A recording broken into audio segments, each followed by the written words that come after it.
My name is Lena Cross. I was 17 years old the night my life ended without actually ending. The first thing I remember was the sterile bite of antiseptic in the air. It clawed at the back of my throat before I even opened my eyes.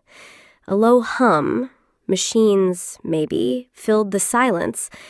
And when I tried to move, the world answered with pain so sharp it felt like lightning ripping through my spine. My mouth went dry.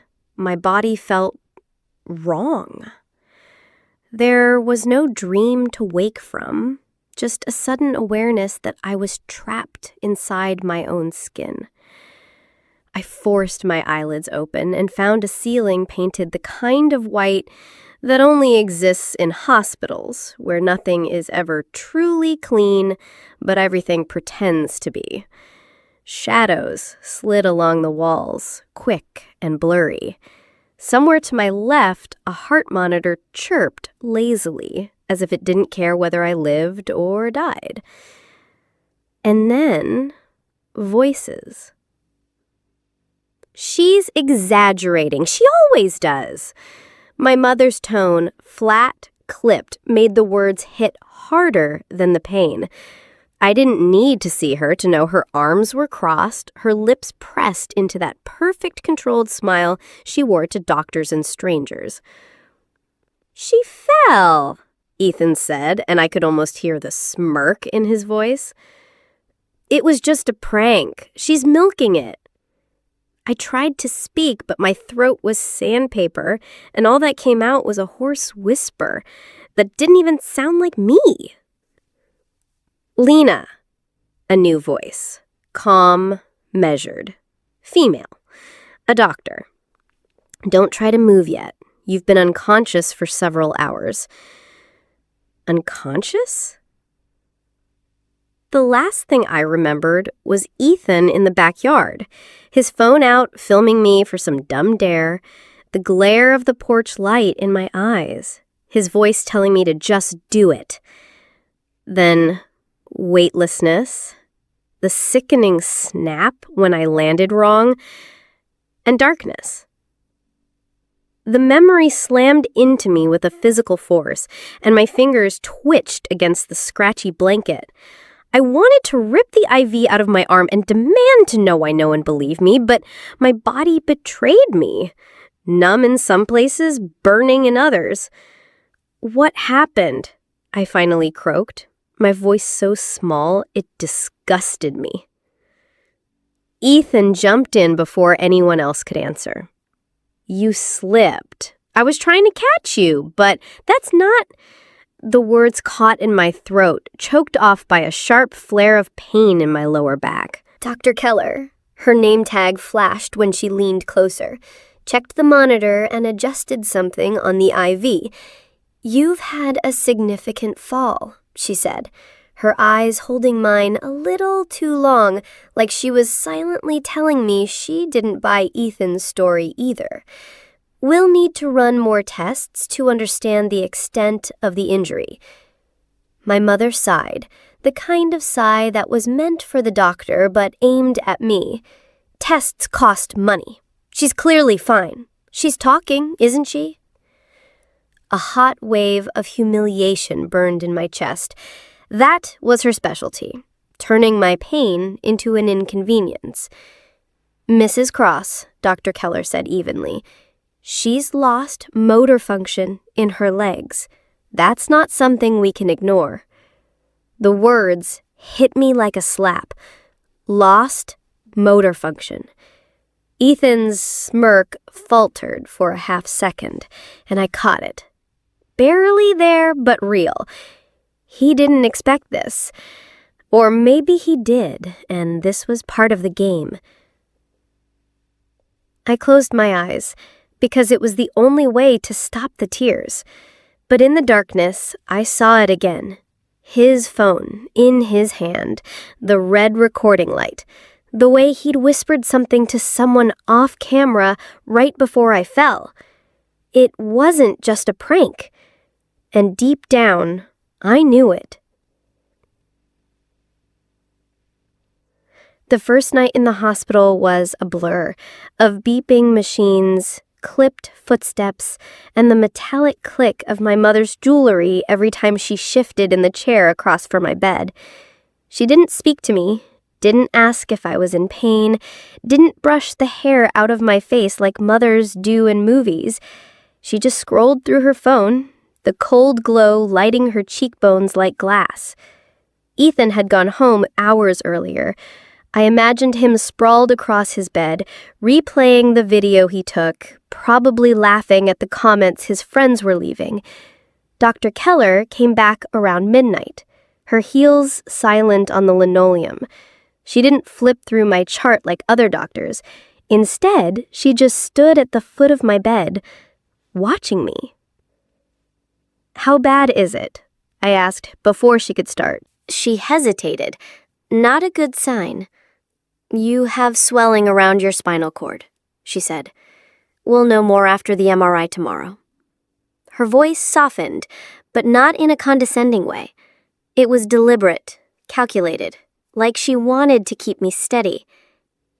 "Do you remember anything about the fall?" My eyes drifted to my mother, who was pretending not to listen. "Just Ethan dared me, I jumped, landed wrong." That was the safe version. Keller's gaze sharpened, as if she knew there was more. She didn't press, though, just gave a small nod. "We'll talk again after the scan." When she left, the silence stretched so long it became heavy. My mother finally spoke, her voice low, almost bored. "You're not going to start with your dramatics again, are you, Lena? Because frankly, I don't have the energy." Something inside me cracked, but I kept my face still. "I can't feel my legs." "You always think the worst. You've been like this since you were a child." She set her phone down with a soft clack, as if making a point. "This is why people don't take you seriously." That one landed exactly where she wanted it to. I turned my face toward the wall, refusing to give her the satisfaction of a reaction. By morning, my father showed up. Robert Cross was a man who could make himself invisible in a room. Quiet, well-dressed, his face always unreadable. He kissed my mother on the cheek, gave me a pat on the arm, and spent the next 10 minutes talking to Dr. Keller in the hallway. When they came back in, something about his eyes made my stomach twist. He wasn't looking at me. He was looking through me, like I was just another complication to manage. "Your mother and I have decided it's best not to blow this out of proportion. The sooner you recover, the sooner we can all move on." I stared at him. "Move on? I can't even move." Ethan strolled in a few minutes later, tossing me a plastic bag with a change of clothes. "Brought your favorite hoodie," he said, like we were friends. The hoodie was damp, smelling faintly of chlorine. It wasn't my favorite. It was his. I kept my eyes on the bag. "You still have the video?" His smile faltered, then returned in full force. "What video?" I didn't answer, but I saw the tiny muscle twitch in his jaw. He still had it. That week blurred into routine. Tests, waiting, more tests. Dr. Keller stopped by often, always when my parents were out getting coffee or talking to insurance reps. She asked careful questions about my symptoms, about the night of the accident, about my relationship with my family. I gave careful answers, but I noticed how she listened, not just to what I said, but to what I didn't say. The nurses were quieter around my parents, almost wary. One of them, a young guy named Mateo, accidentally let slip that Keller had ordered a more detailed scan than usual, something about an old injury. When I asked what that meant, he froze, mumbled something about not knowing, and left. That was when the first seed of suspicion really took root. The night before my MRI, I couldn't sleep. My phone was dead, and the charger Ethan brought was broken. I stared at the ceiling until I heard it. My parents, arguing just outside the door. "If this comes out, we're finished," my mother hissed. "He doesn't remember," my father replied, low and urgent. "And if she does?" The rest was muffled by footsteps down the hall. I lay there, in the dark, pulse pounding, my body buzzing with something that wasn't quite fear. It was sharper, heavier. It was the first spark of the fire that would burn everything down. The MRI room was colder than the rest of the hospital, like the air had been stripped of anything human before it reached me. The walls weren't white, like in my room. They were a muted gray that reminded me of storm clouds. I felt small under the hum of the machine, swallowed by its mechanical patience. A nurse slid me onto the narrow table, her voice kind but detached, the way people talk when they're focused on their own checklists. The table's surface was hard and unyielding. Every bump of movement sent dull shocks up my spine. She said, "Hold still. This will take about 45 minutes. 45 minutes of nothing but my thoughts. The machine started with a low rumble, then a rhythmic clunk, clunk that echoed inside my skull. I stared at the ceiling, counting each sound like it was a metronome for my heartbeat. But somewhere between the fourth and fifth sequence, my mind slipped back to that night again. The glare of the porch light. Ethan's voice, too cheerful, too insistent. A shadow just beyond him. Someone else? I couldn't make out a face, just the vague outline of a figure before my memory went blank. I tried to grab onto the image, force it into focus, but the noise of the machine pushed it away. When it was finally over, I was wheeled back to my room. My parents weren't there yet, thank God. Dr. Keller came in not long after, a folder tucked under her arm. Her expression was neutral, but her eyes were sharp. She closed the door before speaking. "Lena, the scan confirms what we suspected. There's a fracture in your lower spine and swelling around the cord. That's why you can't move your legs right now." The words were heavy, final, but not surprising. I'd already felt the truth in my bones. But then she said, "We also found evidence of an older injury, one that's been there for several years." Something cold settled in my stomach. Older? I stopped. That wasn't entirely true. When I was 12, I'd fallen down the back staircase. My parents told everyone it was an accident, and I believed them because it was easier. But I remembered the moment before I fell, remembered hearing footsteps behind me, the way I'd hit the landing so hard I couldn't breathe. I'd had bruises for weeks. Keller's gaze didn't waver. "This injury is consistent with significant force. It would have caused pain, weakness, symptoms you might have thought were from something else." The room felt smaller, the air thicker. My hands gripped the blanket. "Are you saying someone did this to me?" "I'm saying it's possible. And I think you already know it isn't the first time someone's dismissed your pain." Her words were an anchor in the chaos. Someone was finally saying it out loud. Before I could respond, the door opened and my parents walked in, their timing uncanny. Keller's face shifted instantly into professional neutrality. "How's our girl?" my father asked, using the same tone he used at business dinners. "She needs rest and time to heal," Keller said. My mother's smile didn't reach her eyes. "We'll take good care of her." Keller left, but not before giving me a look, one that said she knew the truth was buried here somewhere. That night, Ethan came alone.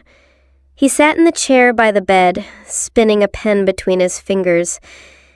"You're really milking this," he said softly, almost lazily. "Do you remember when I was 12? I asked suddenly. His pen stilled. "What?" "The back staircase." I kept my eyes on him. "You were there." He smirked, but it didn't reach his eyes. "You're imagining things." I almost told him about the MRI. Almost. But something in me wanted to keep it, like a weapon I could sharpen in the dark. Instead, I just smiled faintly. Maybe I am. 2 days later, Dr. Keller found a moment when I was alone. She slipped me a small envelope. "Don't open this until you're ready," she said. When she left, I slid my fingers under the flap. Inside was a single photo, grainy, black and white, clearly from a scan. But it wasn't the image itself that made my breath catch. It was the note scribbled on the back. This wasn't an accident. I stared at the words until they burned into my brain. For the first time since the fall, I wasn't just hurt. I was certain. "Then we make sure she doesn't," my father replied. There was a pause, then the faint rustle of paper. "We can't afford for that to resurface," my mother said. "Not after last time." Last time. The words lodged in my chest, heavy and sharp. The next day, I tested a theory. When Ethan came in, I asked casually, "Do you remember that summer when I was 12, the pool party at the Hendersons?" He frowned, caught off guard. "Why?" "You disappeared for a while that night. Came back with a wet shirt. I always wondered what you were doing." His eyes flickered, just for a second, but it was enough. "You've got a weird memory, Lena." "I remember a lot of things," I said quietly. Dr. Keller sensed I was ready to talk. During her next visit, she handed me her tablet, open to a scan. "This," she said, pointing to a dark shadow along the vertebrae, "is the old injury. There is scar tissue here. It's been there for years. Whoever caused this knew it could be life-altering." My fingers tightened around the edge of the tablet. "Do you think it's connected to now?" "She thinks someone has a pattern of putting you in harm's way," she said. Her voice was calm, but her eyes told a different story. There was steel in them. I wanted to ask her why she cared so much, but instead, I asked, "Why are you helping me?" She hesitated, then said, "Let's just say your father and I have crossed paths before." That was all she gave me, but it was enough to set my thoughts spinning. Later that afternoon, while my parents were out, I convinced Mateo, the nurse who'd let slip about the old injury, to help me. "I just need to see the visitor log for my room," I told him. He looked nervous, but after a moment, he pulled up the list on the monitor. My heart kicked hard when I saw an entry from the night of my accident, an unfamiliar name. Not a family member, not hospital staff, just J. Morgan. "Who's that?" I asked. Mateo shrugged. "No idea."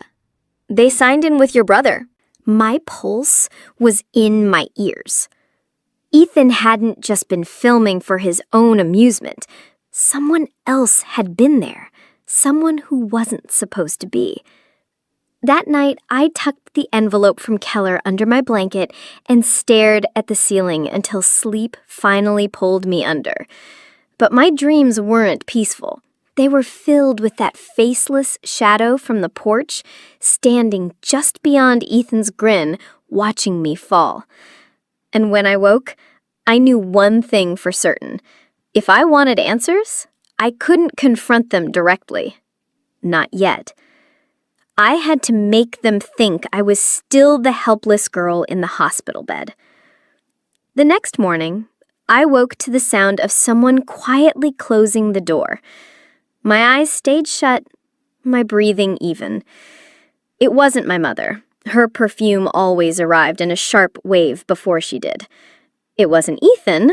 He never entered a room without announcing himself. When I opened my eyes, I caught a glimpse of a man's back as he slipped into the hallway. Tall, broad-shouldered, wearing a dark hoodie.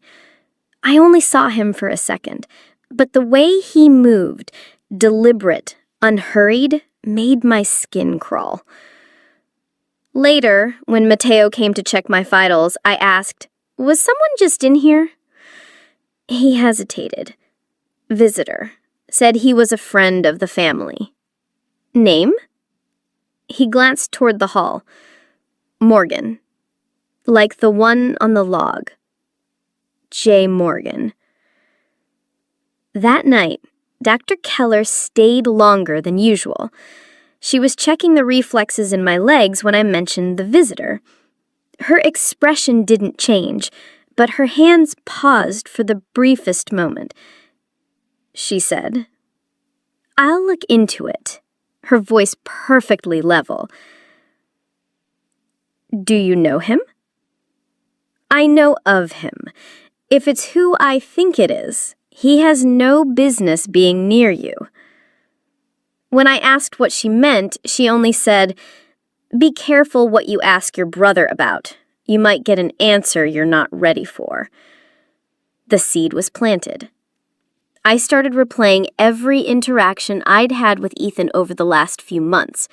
The sudden disappearances, the text messages he'd get and refuse to answer in front of me, the odd errands with our father. It was easy to start believing this Morgan person was the real threat.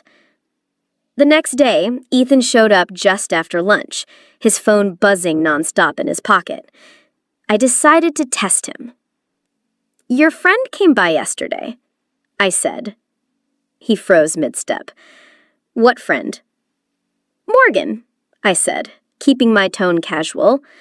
"Tall, hoodie, acted like he owned the place." His mouth opened, then closed. "You're imagining things."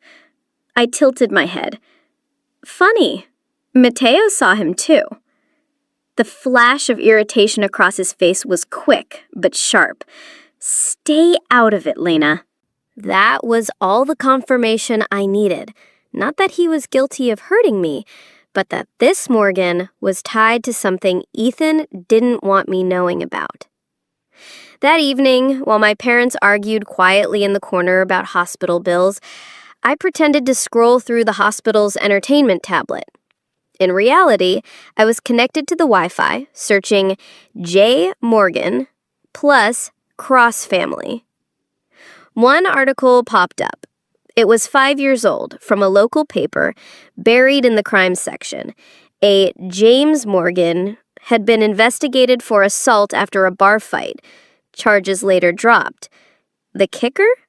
The witness who refused to testify against him was Robert Cross, my father.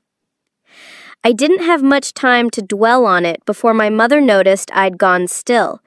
She walked over, plucked the tablet from my hands, and said, "You shouldn't be reading things that upset you." I wanted to snap back, but her eyes were colder than usual, and something about the way she held on to the tablet made me think she'd been waiting for an excuse to take it. She set it on the counter, screen down, then smoothed the blanket over my legs like she was tucking me in. "We're almost through this, darling. Just a few more days, and you'll be home where you belong." The word home felt like a threat. Dr. Keller came the next day with results from another round of tests. My parents weren't there, and she took full advantage of their absence. She said, "I found something." She glanced toward the door, then pulled a folded sheet of paper from her coat pocket. It was a printed visitor log from the night of my fall. Morgan signed in at 8:47 p.m. He left at 8:59 p.m. That's before you were brought in. And according to security footage, he didn't come inside right away. He went around the side of the building first. "To do what?" I asked. "That," she said, "is the question." I started watching the clock differently after that. Timing when Ethan visited, timing when my parents stepped out, timing the silence between the moments they thought I was too tired to listen. The more I thought about Morgan, the more he became the center of the picture in my head, a faceless figure standing in the dark, waiting for his moment. Maybe he'd been the one who whispered to Ethan on the porch. Maybe the prank had been his idea all along. It was almost too easy to believe it wasn't Morgan. It was my father. He was standing just inside the doorway, looking at me like he'd been caught in the middle of something. "Go back to sleep," he said softly.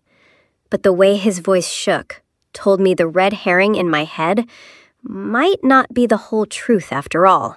The morning after my father's midnight visit, I woke with the image of him standing in the doorway burned into my mind. Not just the way he looked, motionless, almost guilty, but the way he'd said my name. Soft. Like he was afraid of waking something far worse than me. For hours, I tried to convince myself I'd imagined it. Maybe I'd been dreaming. Maybe he'd just been checking in. But the truth was harder to ignore.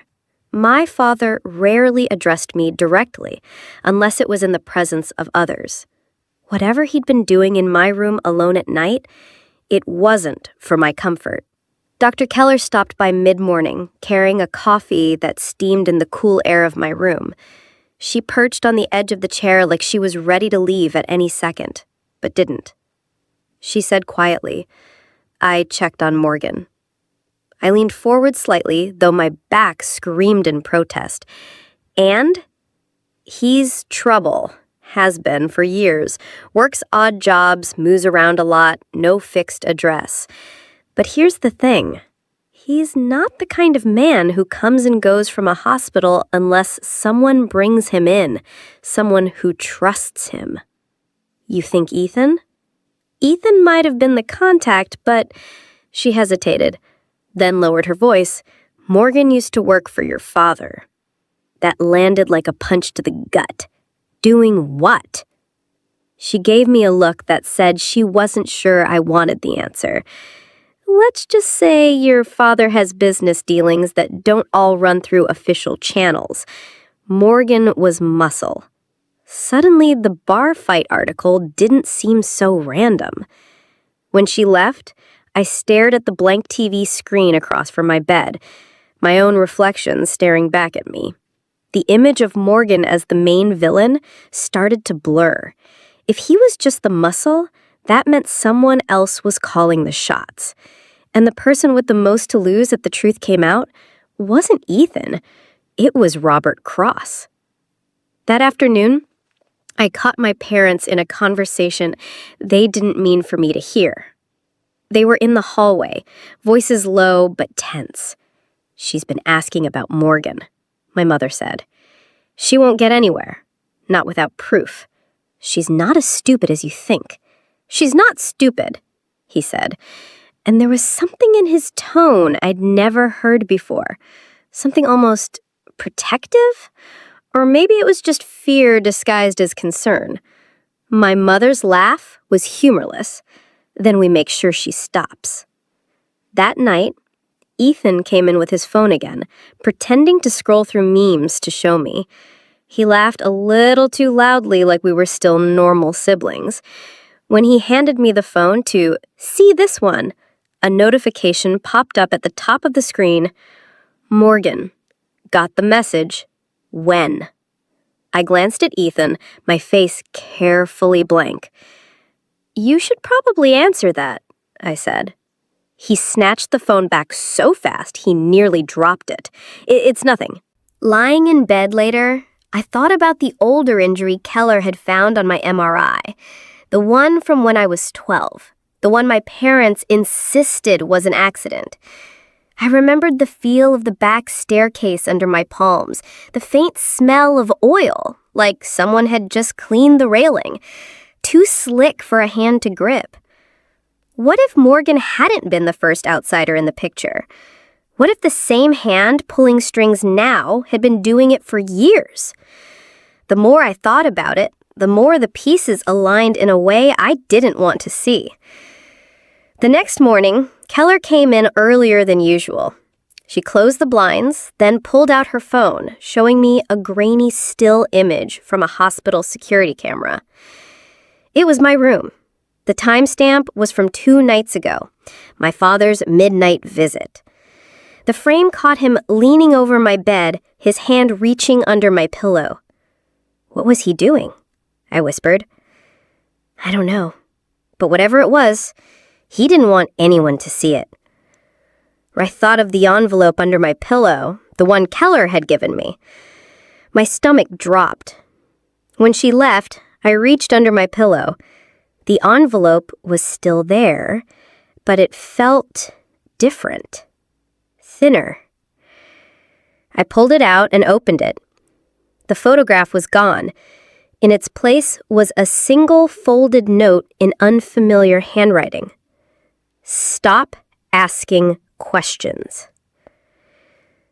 That was the moment I realized Morgan wasn't the one I needed to be afraid of. It was the people who shared my last name.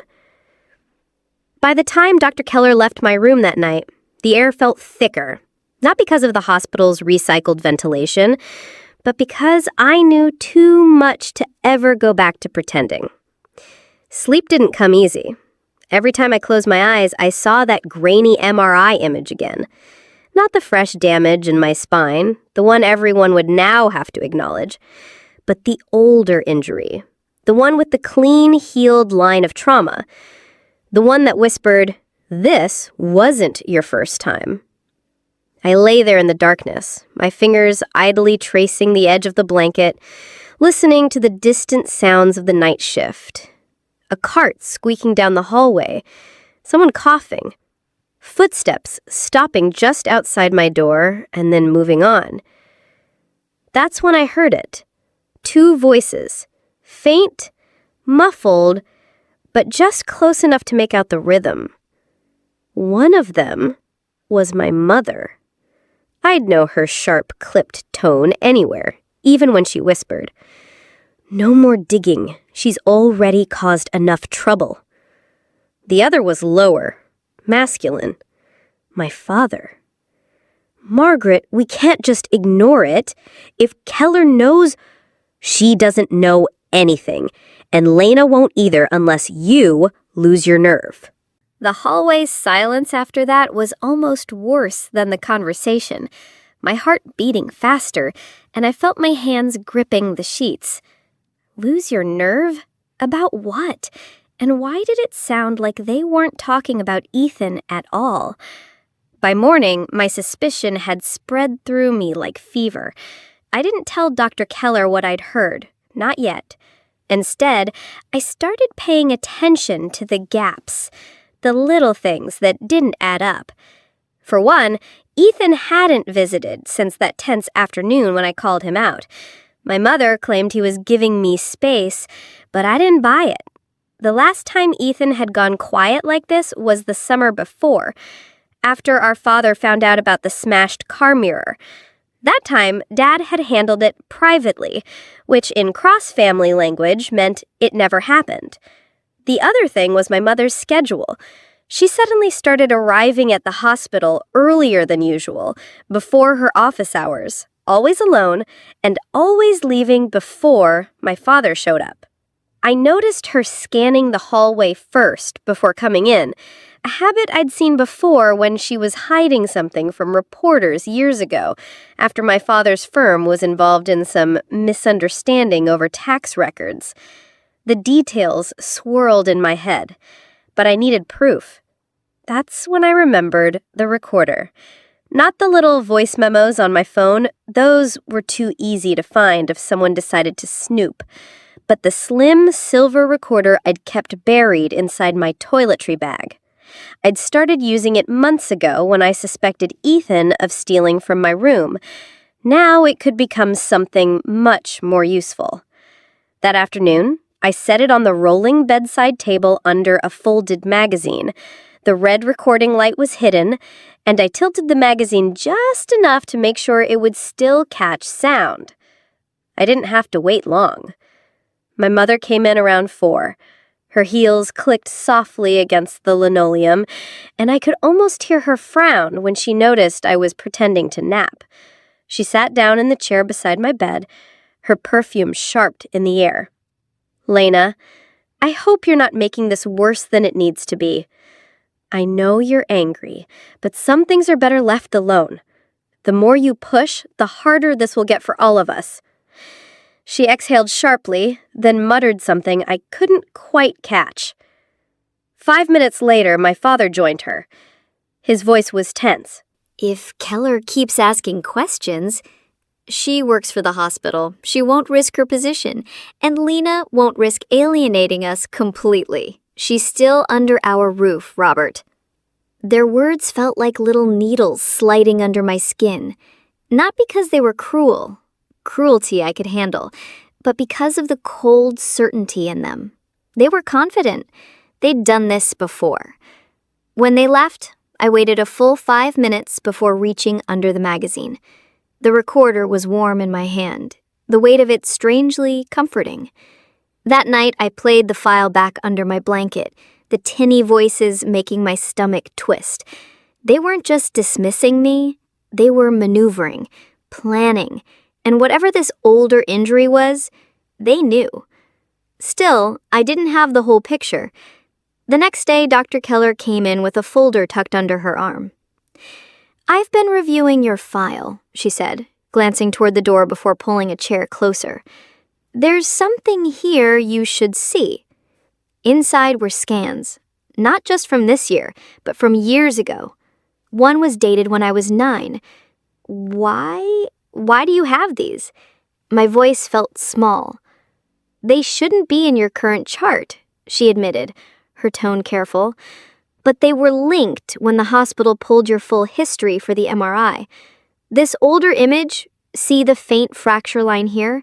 That's the same area you've just injured. And Lena, the notes say it was caused by a fall down the stairs." "I never fell down the stairs," I said before I could stop myself. Dr. Keller's gaze sharpened. "Then who told them you did?" The question echoed in my head long after she left.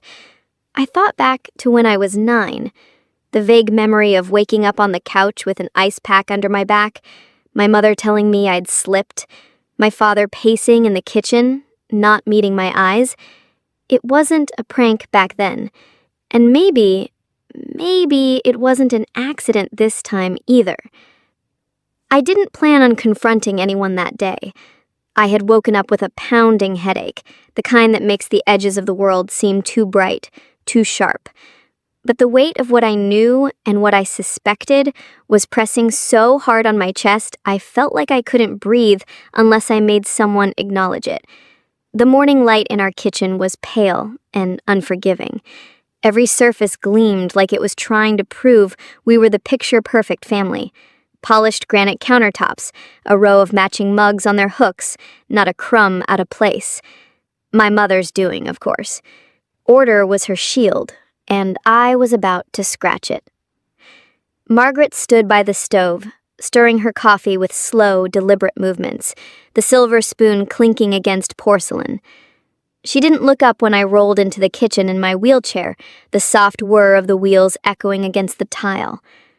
"Morning," I said. My voice came out flat. She didn't answer right away, just took a slow sip like my greeting was an inconvenience. "You're up early?" she finally said, still not meeting my eyes. I didn't sleep. Her shoulders stiffened, almost imperceptibly. "Maybe you should try harder. Sleep is important for recovery." That word, recovery, burned. I almost laughed because recovery implied there was something to recover to. But she was still pretending my injury was temporary. "I saw the MRI results," I said, the words falling between us like stones. The spoon froze mid-stir. She set it down, gently, too gently, and finally turned to face me. Her expression was unreadable, a mask she'd perfected over years of dinner parties and charity events. "Dr. Keller shouldn't have shown you that without us present." "I didn't have to show me," I said. I heard enough. I kept my gaze on hers, watching for the flicker, the tell that would confirm what I already knew. "You knew it wasn't just a prank." For the first time, something cracked. A tiny tremor passed through her lips before she pressed them into a thin line. "You don't understand the full picture, Lena." "Then explain it to me." Her eyes darted toward the doorway, as if checking for witnesses. That told me more than her words ever could. "Not here," she said, lowering her voice. "We'll discuss it later, when your father—" "No, now." We stared at each other for what felt like a full minute. She was measuring me, calculating, and then she smiled. Small, sharp, without warmth. "You've always been dramatic. Even as a child, you—" The sound of footsteps interrupted her. Ethan strolled in, still in pajama pants, yawning like the world was his playground. "Whoa," he said, glancing between us. "Did I walk in on something?" I turned to him, my voice sharper than I intended. "Where's the recording, Ethan?" His eyebrows shot up. "What recording?" "The one from the night you pranked me." He laughed, and it was the same laugh he'd used that night, the one I heard before the pain swallowed everything. "You really think I know what you did," I cut in. My hands gripped the wheels of my chair so tightly my knuckles ached. "I deleted it," he said, too quickly. Interesting choice of words. You didn't deny it exists. You just said you deleted it. Margaret's voice snapped through the air like a whip. "Enough, both of you." Ethan threw his hands up. "Hey, I'm not the one making baseless accusations." "They're not baseless," I said, my voice trembling but not breaking.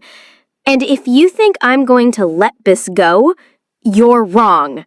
Ethan glanced at Mom, looking for backup, and I saw the silent exchange between them, her warning him to shut up, his silent protest that maybe they should just come clean. And then I realized something. They weren't just hiding what happened that night. They were hiding something bigger.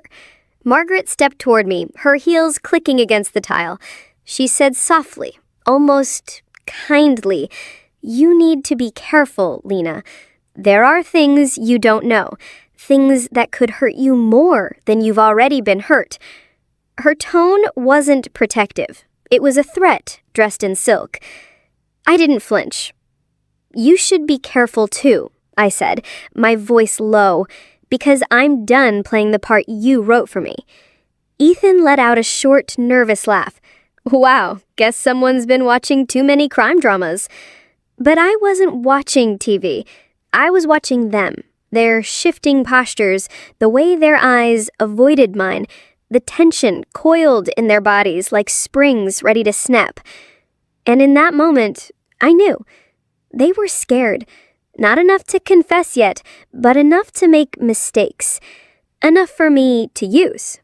It's strange how the air in a room can change before a word is spoken. That evening, the Cross family living room felt colder than it should have.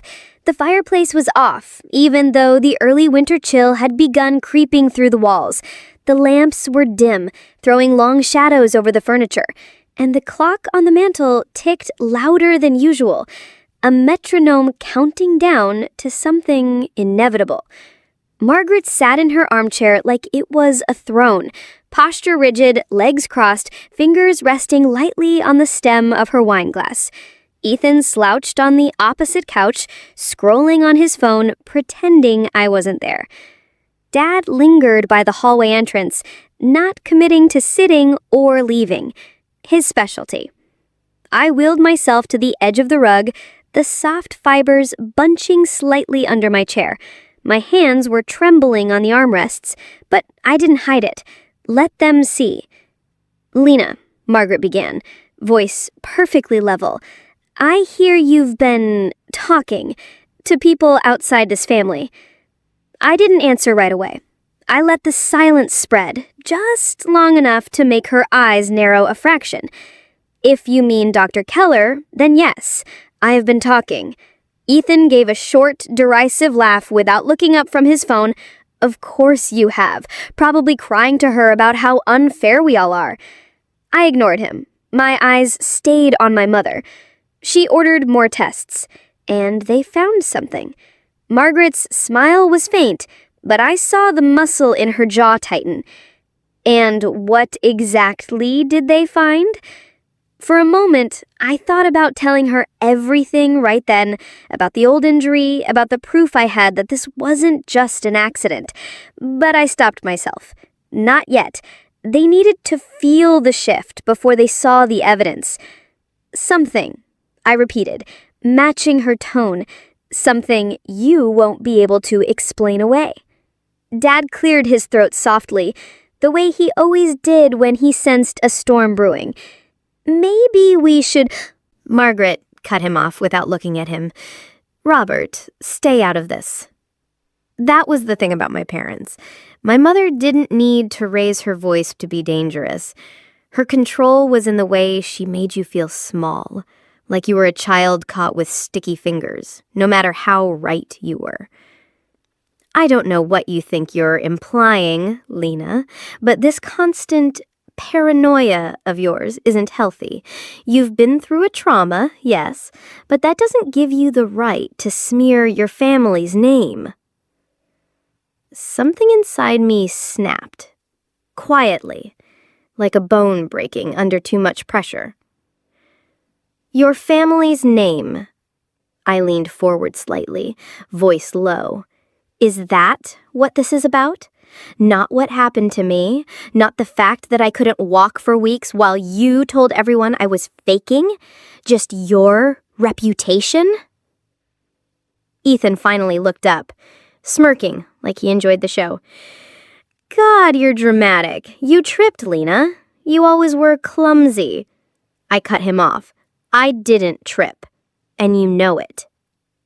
His smirk faltered just a little, but he masked it quickly, leaning back with exaggerated casualness. "You're delusional. You can't even prove—" "I can," I said sharply, the words slicing through his. "I can prove exactly what you did and why." For the first time, the room went utterly still. Even the ticking of the clock seemed to fade. Margaret's voice came out softer now, almost coaxing. "Lena, whatever you think you have, you don't understand the context. Families have misunderstandings. Misunderstandings don't leave permanent damage, and they don't get caught on video." Ethan froze for a half heartbeat, just enough to tell me I'd hit the mark. Dad looked at me then. Really looked at me. Like he was trying to gauge how much I actually knew. Margaret's composure didn't crack, but her eyes sharpened, calculating. I think you've been fed ideas by that doctor. She doesn't know this family. She knows enough. No one spoke for a long stretch of seconds. My heartbeat filled the silence. Then Ethan snorted, like he was bored again. Even if you have something, no one's gonna believe you. Not over me. Not over Mom and Dad. I let a slow smile creep across my face. Not happiness, but something colder. We'll see. I turned my chair and began moving toward the hallway, feeling every pair of eyes on me. Just before I reached the doorway, I stopped and looked back over my shoulder. Oh, and Ethan? He raised an eyebrow, pretending not to care. That video, you recorded it yourself. The silence that followed was different this time. Heavier. Like the moment before a fuse meets the flame. I didn't wait for their reactions. I rolled away, my pulse thrumming, knowing the real war had just begun. The house was too quiet. Not the peaceful kind of quiet, the kind that presses against your eardrums, making your own heartbeat sound like a drum in a distant war. I could hear the faint hum of the refrigerator downstairs, the tick of the grandfather clock in the hallway, and then the almost imperceptible creak of a floorboard that shouldn't have moved. I tightened my grip on the phone in my lap, thumb hovering over the record button. I had set up the perfect trap, and every second that passed was another turn of the tightening noose. Ethan was in the kitchen, pretending to scroll through his phone, but I knew he was waiting for Mom and Dad to return from the urgent meeting they'd been called to. I'd timed my call to Dr. Keller perfectly, the one she'd accidentally placed on speaker in her office, with Robert Cross listening just long enough to think she'd discovered something incriminating. It had worked. When the front door finally opened, I didn't need to look up to know it was them. Mom's heels hit the floor in short, sharp bursts. Dad's shoes followed in slower, heavier steps. I heard the faint rustle of paper, the folder I'd planted in Dad's office, the one I knew he'd find because I left it in plain sight. I stayed in the wheelchair in the center of the living room, legs wrapped in the blanket Dr. Keller had given me. My face was neutral, but inside my chest, my pulse hammered hard enough to hurt. Mom came in first, her smile already too controlled. "Lena," she said smoothly, like she was talking to a reporter, "we need to talk." Her eyes darted to Ethan, then back to me. Her tone had the same brittle shine as the crystal glasses in her cabinet. Beautiful, but one wrong touch and it would shatter. Dad stood behind her, arms crossed, avoiding my eyes. He looked pale, but not in a guilty way, more like someone bracing for impact. I tilted my head. "Sure, what's this about?" The pause was intentional, long enough to make them wonder how much I knew. Ethan leaned back in his chair, smirking faintly. "You've been busy lately, huh? Talking to Keller? Snooping around Dad's office? You think you're some kind of detective?" I let the smirk slip onto my own lips. Not too big, just enough for him to notice. "Not really. Detectives work for someone else. I'm working for myself. Mom's nails clicked against her phone case, a nervous tell she didn't even realize she had. Lena, we know you've been under a lot of stress. No, I cut in, my voice sharper than I'd planned. You've been under a lot of stress because you're hiding something and you're terrified I'm going to find it. For a second, no one spoke. The silence between us was a living thing, tense, electric. Then Ethan laughed, low and mocking. You think you're scary? You're a cripple in a blanket. You can't even walk. I felt the sting. The word was meant to land like a slap, but I didn't flinch. Instead, I leaned forward, placing my phone on the table between us. It was already recording, and I made sure they saw the red light.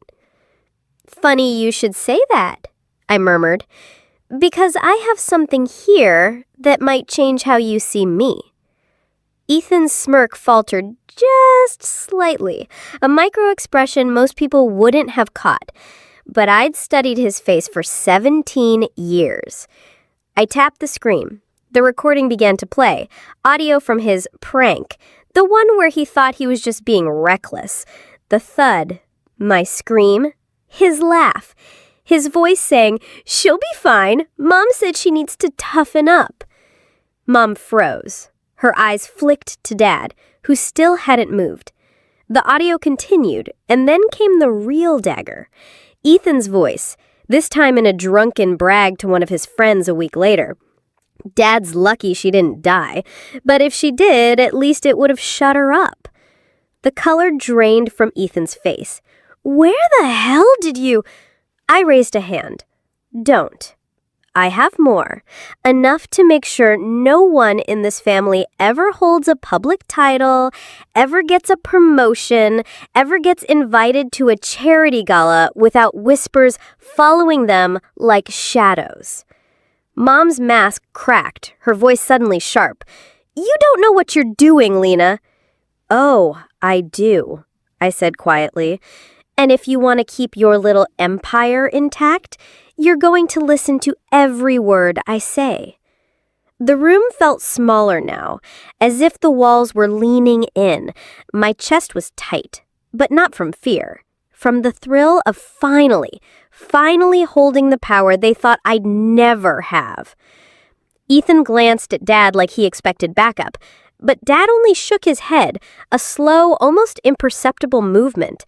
And that's when I realized he wasn't going to protect Ethan this time. I leaned back in my wheelchair, folding my hands in my lap. Here's what's going to happen. And then I told them. Every condition, every demand. Each one more precise than the last. They thought this was just about justice. It wasn't. It was about making sure they remembered every second of what they'd done, and knowing I could ruin them anytime. By the time I finished, none of them were looking at me. But I was looking at them. Because for the first time in my life, they were the ones trapped. The storm outside had grown into a full-blown tantrum by the time I wheeled myself into the living room. The wind rattled the windows like impatient fists. My heartbeat matched the erratic rhythm. Ethan was there, sprawled on the couch like he owned the place, a faint smirk curling at the edge of his mouth. The blue glow from the TV flickered over his face, carving shadows that made him look sharper, more dangerous. Margaret sat in the armchair, one ankle crossed neatly over the other, her phone clutched in her hand like a lifeline. Robert stood by the liquor cabinet, pouring himself a drink he wouldn't taste. 3 people. 3 enemies. And for the first time in months, I felt taller than all of them, even from this chair. Dr. Keller's voice was still echoing in my head from earlier. If you're going to do it, Lena, do it when they can't run from the truth. I clicked the remote in my lap, the TV's channel flipping to a blink input screen. Ethan groaned. What the hell, Lena? I didn't answer. Instead, I reached into my hoodie pocket and pulled out the flash drive. My fingers were trembling, but not from fear. It was adrenaline, pure and bright, like fire in my veins. Margaret's eyes narrowed. What's that? I didn't look at her. Proof. I slotted the flash drive into the TV's USB port. The screen came alive with static, then a paused frame of Ethan, grinning into a camera holding a bucket just above my head. The silence was immediate, thick, heavy. Lena. Robert's voice was low, warning. I pressed play. The video rolled. Ethan laughing, talking to someone off camera about finally teaching her a lesson. Margaret's voice faint in the background saying, "Don't let it get too bad." Then the moment, the bucket tipping, my scream, the sickening crack of impact. The camera shook as Ethan scrambled to hide it, but not before capturing Margaret's face, that momentary flash of satisfaction before the mask of concern slid into place. Ethan shot to his feet. "That's out of context!" "Shut up." My voice surprised even me, low, steady, carrying years of swallowed pain. The video kept playing, but it wasn't the end of it. The screen cut to another clip, one I hadn't told Dr. Keller I'd found. Robert, 2 years ago, standing in the garage with a beer in his hand. I was in the background, maybe 14, trying to reach a box on a high shelf. His voice, slurred but clear, "She's fine. Toughen her up. A fall won't kill her." Then the crash, my body hitting concrete. His laugh. Margaret's perfectly composed face fractured, a twitch in her jaw, her hand tightening on the armrest. Ethan's smirk had died completely. Robert just stared at the floor, his knuckles white around the glass. "This?" My throat tightened, but I pushed through. "This is what you did to me. Not once, not an accident, not a prank, a pattern." Margaret's voice was ice. "Delete it." I let the silence stretch. The storm outside howled, like it knew the house was finally cracking. "No." She stood, her heels clicking on the hardwood like gunshots. "Lena, you don't understand what you're doing." "Oh, I understand exactly," I said. "And tomorrow, the world will too." Ethan lunged forward, reaching for the remote, but I'd already palmed it and rolled back, out of his reach. "You think anyone will believe you?" Margaret's voice rose, splintering. "We're respected. You're just the girl who can't walk?" I cut in. "Yeah, and people love an underdog." For the first time in my life, they looked afraid of me. Ethan froze mid-step, his hand still hovering where the remote had been. His eyes darted to Margaret, then to Robert, like he was searching for a script to follow, but they'd all lost the plot. The wind slammed against the windows, rattling them in their frames. Thunder cracked overhead, and the lights flickered once, twice. A warning, or maybe a countdown. "You don't get to do this," Margaret said, her voice clipped, her composure fraying in fine, trembling strands. I leaned back slightly, my chair angled toward the screen. The footage continued to loop, cycling back to Ethan's smug grin before the prank. Every time it replayed, it was like twisting the knife. "I already did," I said. Robert finally spoke, his voice thick with the weight of someone realizing the game is lost. "Turn it off, Lena. Let's talk about this?" I scoffed. "When I was begging you to listen, you called me dramatic. When I showed you bruises, you said I needed thicker skin. And now you want to talk?" He exhaled through his nose, slow, deliberate. "You think you're winning something here? You're burning the whole family down." "That's the point." Margaret's eyes narrowed into slits. "You're not thinking clearly. This could ruin..." "Ruin what?" My voice cracked, but the fury underneath kept it steady enough to cut through her words. Ethan stepped forward again, this time slower, careful. His tone shifted, a feigned softness that made my skin crawl. "Lena, I messed up, okay? I didn't mean to get caught, I said, slicing his sentence in half. The thunder rolled again, closer now, deep enough to rattle the glassware in the cabinet. Somewhere in the kitchen, a loose pan clanged against the counter from the vibrations. Margaret moved toward me, but I reversed my chair an inch. Don't, I warned. You touch me, and this video goes online in less than a minute. Her eyes flickered, not with guilt, but calculation. You don't have the guts. I smiled, small, sharp, and entirely humorless. Check my email drafts. Robert set his glass down a little too hard. The sound cracked through the room like a gunshot. Where did you even get this footage? Wouldn't you like to know? I said. Let's just say you were all a lot less careful than you thought. Ethan muttered something under his breath, a curse, I think, before Margaret shot him a look to stay quiet. You've made your point, she said, her voice lowering again, smoothing out like she was trying to coax a wild animal. What do you want? It was tempting to just say everything, but I already knew my list by heart. I'd been building it for months. You leave me alone. No more control, no more decisions about my life, no more pretending this family is anything but a hollow shell. Robert's jaw tightened. You're still under this roof.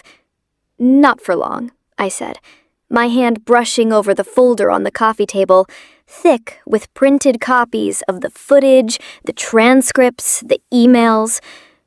Margaret took a step back then, just one, but it was enough to feel like victory. She'd never retreated from me before. You'd really do this to your own blood? She asked. I looked her dead in the eye. You're not my family. You're my evidence. The room went silent except for the storm outside, and for the first time, the silence didn't feel like suffocation. It felt like space. Space to breathe. Space to move forward. I reached for the flash drive, but didn't pull it out yet. Let it stay there on the screen a moment longer. Let them watch themselves over and over until the image burned into their skulls. Finally, I clicked the TV off. The darkness in the room was immediate, broken only by the dim light from the hallway. This isn't over, Margaret said. No, I agreed, wheeling myself toward the hallway. It's just finally started. The hallway felt longer than it ever had before, like the air was stretched thin. My hands gripped the wheels of my chair tighter than necessary, but the pressure grounded me. Behind me, the living room was quiet, too quiet, like they were holding their breath, waiting for me to turn back. I didn't. My room was exactly how I'd left it earlier that day, half-packed, boxes lined up along the wall, my laptop charger coiled neatly on the desk. I'd prepared for this moment without fully believing it would happen tonight, but now that it had, there was no hesitation. I closed the door, the click loud in the stillness, and slid the lock into place. The storm outside roared against the roof, the kind of rain that drowned out thoughts if you let it. But my mind was sharp, alert, replaying every second from the living room, storing their expressions like trophies. My phone buzzed on the desk. A message from Maya lit up the screen. Is it done? I typed. It started. Almost instantly, the typing bubbles appeared. You ready for tomorrow? I glanced at the stack of manila envelopes by my desk. Each one was addressed, stamped, and ready to be mailed. To school officials, local reporters, and a few people I knew would love to drag my family's reputation through the mud. More than ready, I replied. I set the phone down and reached for the folder again, the one I'd brought into the living room earlier. My hands brushed over the crisp paper inside. Proof. Receipts. Insurance. Some people collected souvenirs from trips. I collected evidence from survival. A faint knock sounded on my door. 3 slow taps. "Lena?" Robert's voice came, quieter now, almost tentative. "I think you've misunderstood." I cut him off without raising my voice. "If you open this door, I will make sure the first person who sees that video is the head of the city council." Silence. Then his footsteps retreated. I waited for a few minutes just to be sure before unlocking my laptop. The screen's glow lit the room in cold blue. I opened the pre-scheduled email drafts.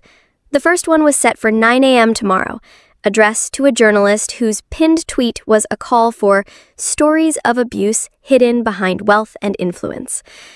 My finger hovered over the send now option. I could do it tonight. End it immediately. But no. Letting them sit with the fear for just a few more hours was its own kind of justice. I leaned back, letting the chair creak under my weight, and closed my eyes for just a moment. The storm outside softened, the thunder moving further away. Like even the weather was finally letting go. When I opened my eyes, I wasn't in survival mode anymore. I was in control. The thought surprised me, how light it felt. Not happiness, not exactly, but something steadier, a knowing that I had shifted the balance forever. I glanced at the mirror across the room. For the first time in a long time, I recognized the person staring back. Not the girl who'd been humiliated and dismissed, not the sister they tried to break, but me. The next morning, I would wheel myself out of this house without looking back. The envelopes would go out, the emails would send, and the carefully manufactured facade my family wore would crumble in the eyes of everyone they'd fooled. But that was tomorrow. Tonight, I let myself rest in the quiet, knowing they were out there, in the darkened living room, wondering what I'd do next, and knowing they couldn't stop it. Morning came without warning. I must have drifted off for a few hours, because when I opened my eyes, the storm was gone. The light spilling through the blinds was pale and thin, the kind of early daylight that made everything look a little washed out, a little unreal.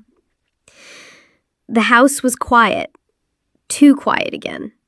Not the peaceful kind, but the brittle kind, where you knew every sound was being calculated. I rolled toward my desk. The manila envelopes waited like soldiers in formation. My laptop screen still glowed faintly from sleep mode, the email drafts frozen in their pre-scheduled state. One click. That's all it would take. I didn't do it right away.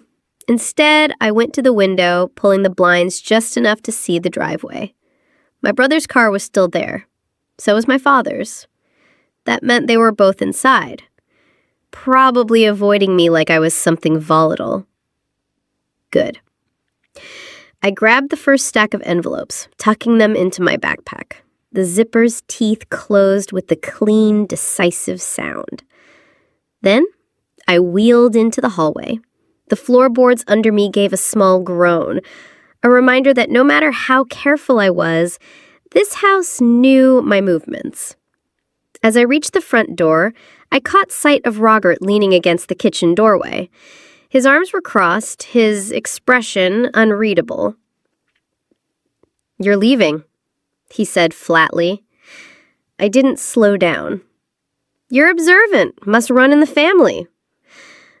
"Lena," he started forward, then stopped himself. I could see it in his face, the battle between whatever guilt was left in him and the years of habit that told him to win at all costs. I turned my chair toward him just for a second. "You're going to want to be nice to me today, Robert. Really nice. Because after this morning, I won't care what happens to you." His jaw tightened. He didn't follow me out the door. The air outside was cool and damp from the storm, smelling faintly of wet earth. It felt cleaner than anything inside those walls. I wheeled down the path toward the street, my backpack heavy but satisfying on my shoulders. The post office was only 6 blocks away. I mailed every envelope without ceremony, watching each one disappear into the slot with a dull thud, one after another after another. By the time I rolled back out onto the street, my phone buzzed again. It was Maya. "Did you do it?" I typed. "Done. They'll know by noon." She replied with a single fire emoji. Then, "You're free now." I stared at the words for a moment. Free. It didn't feel like freedom yet. More like the space right before a scream, the moment you realize there's nothing holding it back anymore. That night, the news broke online before it hit the morning papers. Someone had leaked the emails early. My father's name trended for the wrong reasons. My brother's face was plastered across comment threads I didn't even bother reading. I sat in my room, the glow of the laptop on my face, and didn't smile, not because I wasn't satisfied, but because this wasn't satisfaction. This was just the start. They had built their empire on silence and control. I had just taken a hammer to its first wall. And walls have a way of falling once you make the first crack. Some people think revenge ends with a single act, a letter, a confrontation, a headline. They're wrong. Revenge isn't a moment. It's a season. And mine had only just begun.